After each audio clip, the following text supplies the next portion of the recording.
illallah, la ilaha illallah, la ilaha illallah, la ilaha illallah, la ilaha. Bismillahirrahmanirrahim. Lalu kun sumayang itu yaitu tiga boleh lebar. Alhamdulillah, alhamdulillahillazi faddala al-jum'ata min bainil ayyam. Ashhadu an la ilaha illallah wahdahu la syarika lah, wa ashhadu anna Muhammadan abduhu wa rasuluh. Allahumma salli ala Muhammad wa ala alihi wa sahbihi wa sallim tasliman katsira. Ayyuhan nas. Apa sih Satria tuh?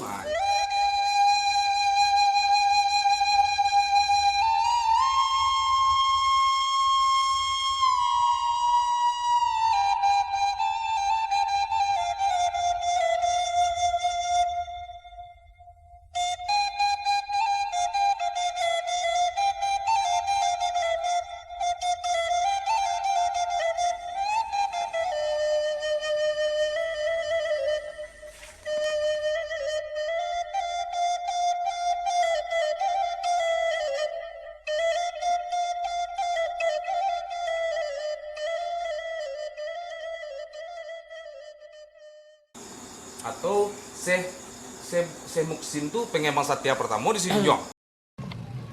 Di Sijunjung yang mengembangkan agama Islam adalah dibawa oleh para ulama. Sebelum itu Sijunjung ini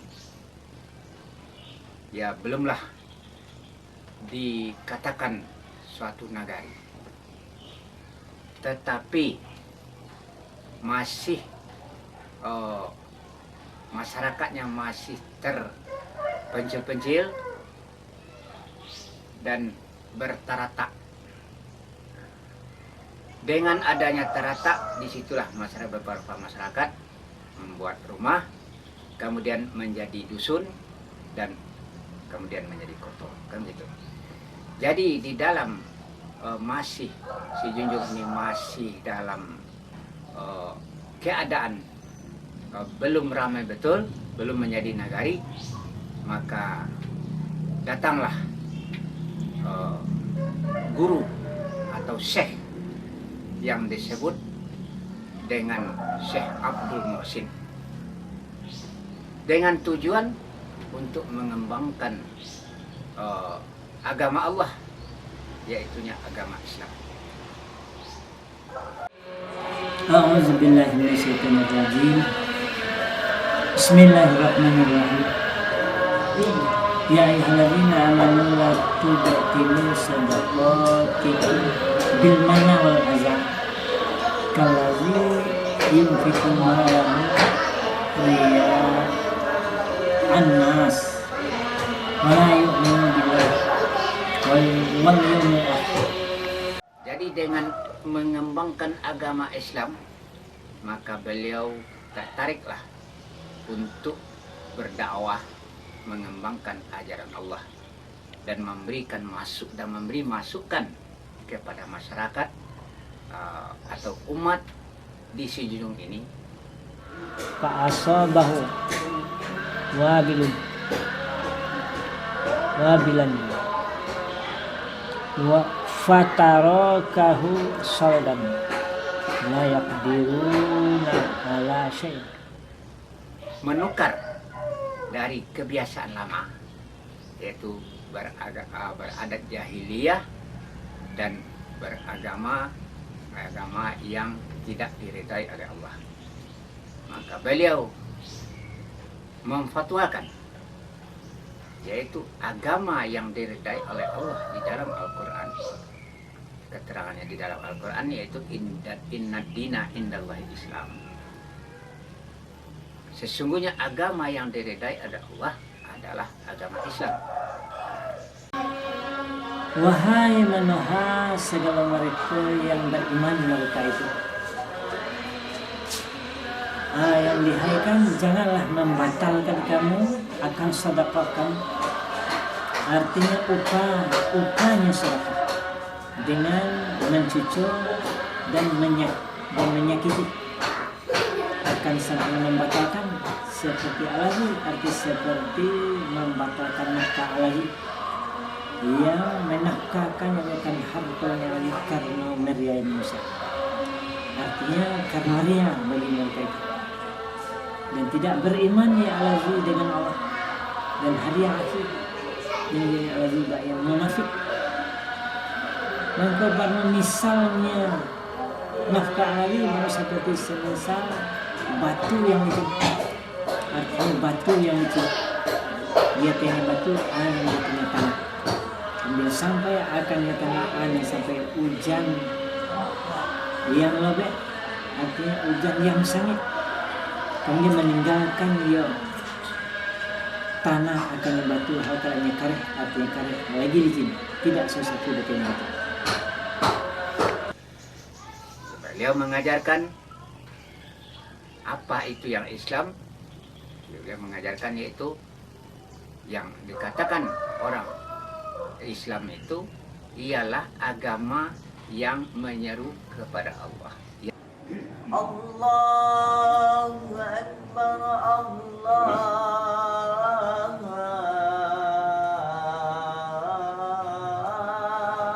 Akbar. Jadi di dalam setelah masyarakat memahami dan meyakini dan percaya kepada agama Islam ini agama yang benar, maka beliaulah mengajak masyarakat sini untuk mengamalkan syariat Islam. Bahkan yang munafik karena merai manusia yang dijamakkan akan diambil dengan mengiaktibarkan makna alazi di atas sesuatu daripada ma yang mengusahakan mereka itu mengamalkan mereka itu. Seperti salat 5 waktu sehari dan semalam, berpuasa pada bulan Ramadan, kemudian kalau kita berusaha bisa berladang dan beternak dan bertijarah, berniaga itu untuk mengeluarkan zakat, mensucikan hartanya. Dan naik haji kalau ada kemampuan. Itulah yang diajarkan oleh Syekh Abdul Muhsin tadi kepada masyarakat Junjung. Allahumma salli ala Muhammad wa ala alihi wa ashabihi at-tahirin minat tansi wal akhdar wa sallim tasliman katsiran ayyuhan nas. Khutbahnya bahasa Indonesia kan, sedangkan kalau aliran Setaria bahasa Arab, itulah suatu perbedaan. Yang dimaksud dengan khutbah Jumat, yang khutbah secara lahiriahnya itu adalah mengingatkan umat pengajaran. Tetapi yang istilahnya adalah untuk melengkapi rukun Jumat. Itu yang intinya. Jadi karena ini pelengkap Jumat, kalau tidak ada khutbah tidak, artinya tidak Jumat namanya. Yang disebut dengan khutbah itu adalah ta'arifnya hiya ismun li arkan wa mazada minal adabi wal mawa'iz. Nama bagi beberapa rukun. Wa mazada, dan ma atau ma itu satu tambahan. Dan ma yang tambahan daripada yang 5 tadi, adab dan pengajar. Jadi kita di dalam hidup ini harus mempunyai adab. Jadi dan pengajaran, yaitu ingatan-ingatan supaya kita ingat kepada Allah. Alhamdulillah, alhamdulillahillazi faddala al-jum'ata min bainil ayyam. Ashhadu an la ilaha illallah wahdahu la syarika lah wa ashhadu anna Muhammadan abduhu wa rasuluh. Di dalam Islam. Allahumma shalli ala Muhammad wa Itulah ala anjuran-anjuran alihi wa dalam khutbah. sahbihi wa sallim tasliman katsira. Ayyuhan nas. Contoh, ya ayyuhan nas, itu di dalam khutbah itu ada. Ittaqullaha wa la tamutunna illa wa antum muslimun. Ittaqullah, bertakwalah kepada Allah. Wala tamutunna illa wa antum muslimun, dan janganlah kamu mati sebelum kamu dalam Islam. Jadi intinya, kenapa harus dibahasa Arabkan? Karena syarat daripada khutbah ini adalah itu, bahasa Arab. Sebagaimana yang diingatkan di dalam fatwa Imam Syafi'i, yaitu di dalam kitab fikih, wa yustaratu kulluha kaunuha Arabiyyah. Disyaratkan orang akan keadaannya khutbah sekaliannya bahasa Arab. Jadi dasar daripada ini, wa yustaratu kulluha kaunuha Arabiyyah, adalah hadis Rasulullah. Ahibbul Arabiyyah li salasa. Kasihi oleh engkau atau kasihi olehmu akan Arabiyyah ini karena 3 perkara. Yang pertama, Rasulullah sendiri dilahirkan di tanah Arab. Beliau orang Arab sendiri. Itu yang pertama. Wajib kita kasih. Yang kedua, pertanyaan mungkar dan nangkir di alam barzakh. Maka di dalam kubur itu pertanyaan yang datang bukan dengan bahasa Indonesia, bukan dengan bahasa Minang, bukan dengan bahasa Batak, dan bukan pula dengan bahasa Inggris, Jerman, tetapi adalah dengan bahasa Arab. Itu yang kedua, anjuran Rasulullah, mengasihi Arabiah. Yang ketiga, Al-Quran itu diturunkan dari Lauh Mahfuz ke langit dunia, dari langit sekaligus, dan dari langit dunia secara beransur-ansur kepada dada Rasulullah dengan bahasa Arab. Maka dasar itulah para ulama ini mensyaratkan khutbah ini untuk bahasa Arab, menjadi syarat oleh khutbah. Yang dikatakan syarat ini adalah ma yatawaqqafu 'alaiha sihatul amri wa huwa wa laisa juz'un minhu. Barang yang terwakaf, terhenti sahnya karena bahasa Arab. Terhenti sah khutbah itu karena bahasa Arab. Kalau tidak di bahasa Arab kan batal khutbah. Kalau khutbah batal, tidak berkhutbah di dalam Jumat, berarti kita tidak berjumat. Tidak berjumat karena kutuklah nagari itu mujtahid mufti yang memfatwakan sampai sekarang. Tetapi bagi masyarakat si junjung telah banyak dirasuki oleh paham-paham yang lain yang tidak bertanggung jawab di dalam masalah khutbah. Hanya enak menurut hawa nafsu saja, mentafsirkan hadis menurut hawa nafsunya saja. Itulah masyarakat junjung akhir-akhir zaman. Secara pribadi, wak syukur kau bangga wak dengan adik-adik wak. Aduh, pingin itu tak awak lo mungkin kau dangkul soal tu pemaham tentang syariah kau wak akui dangkal pengalaman syariah kau ya kan, dangkal gitu. Jadi apa sih syariah tu? Nah, jadi yang tarikat syatari atau yang disebut dengan syatariah, tarikat artinya jalan, jalan menuju kepada Allah. Karena kita sebagai dalil dalam Al-Quran yaitu Inna lillahi wa inna ilaihi raji'un. Kita ini bagi Allah. Maksudnya diciptakan Allah. Datangnya kita ini dari Allah dan akan dikembalikan dan akan kembali kepada Allah. Jadi untuk datang kembali kepada Allah itulah jalan dengan jalan satari atau tarikat satariyah. Jalan untuk memudahkan kita menuju kepada Allah dengan mempelajari sifat-sifat Tuhan. Karena sifat Tuhan ini banyak, maka yang wajib bagi kita hanya 20. Itulah dengan jalan satari. Jadi dengan mengetahui sifat-sifat Tuhan itu, maka kita bisa untuk mengenal Allah. Itulah yang diajarkan oleh Syekh Abdul Muhsin tadi kepada masyarakat Sijunjung. Jadi dengan pahamnya itu, untuk menuju hakikat ini adalah dengan jalan. Maka jalannya adalah tarikat. Maka dinamailah itu dengan 4 kategori: syariat, tarikat, hakikat, makrifat. Nah, beliau memfatwakan bersyariat saja, arti tidak sempurna karena isinya tidak ada.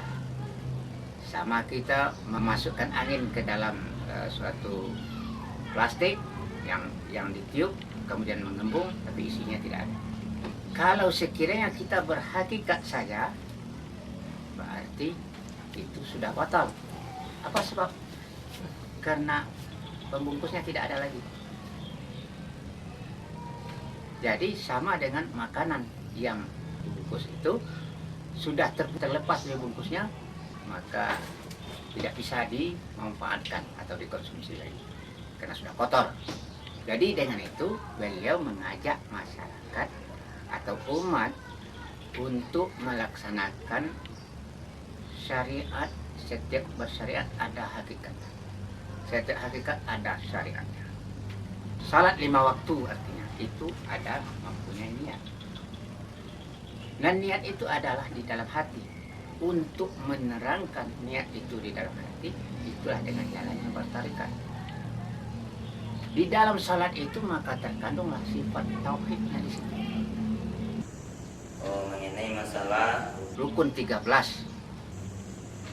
dari Nabi, cara sholat rukun juga boleh di dalam sembahyang.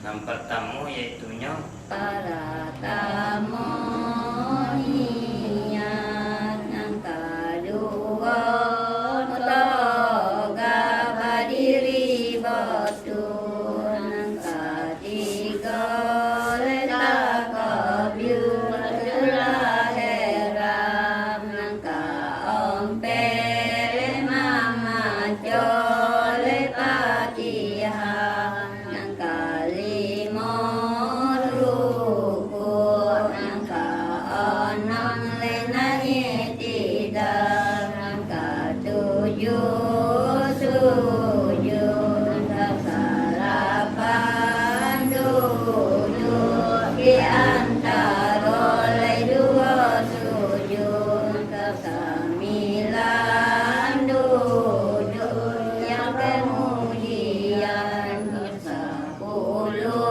membaca tahayat, keseboleh salawat akan Nabi, kedua boleh salam yang pertama, ketiga boleh